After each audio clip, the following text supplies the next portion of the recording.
اگر آپ کے بچے نے گھر کی کوئی چیز خراب کر دی ہے تو آپ کا رد عمل کیا ہوگا؟ یقیناً آپ کو بہت غصہ آئے گا اور آپ مختلف القابات سے نوازیں گے۔ اگرچہ بچے کی یہ حرکتیں اس کی نالائکی کی علامات نہیں ہیں بلکہ اس کی ذہانت اور قابلیت کی تصدیق ہیں۔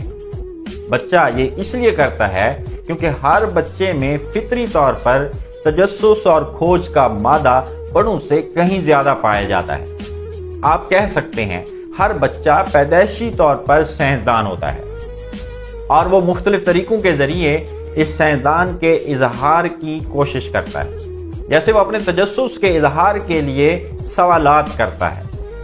ہم میں سے اکثر والدین اپنے بچوں کے پے در پے سوالات سے تنگ آ کر انہیں ڈانٹ دیتے ہیں۔ انہیں ڈانٹنے کی بجائے انہیں مناسب جواب دیں تاکہ ان کے تجسس کا جذبہ برقرار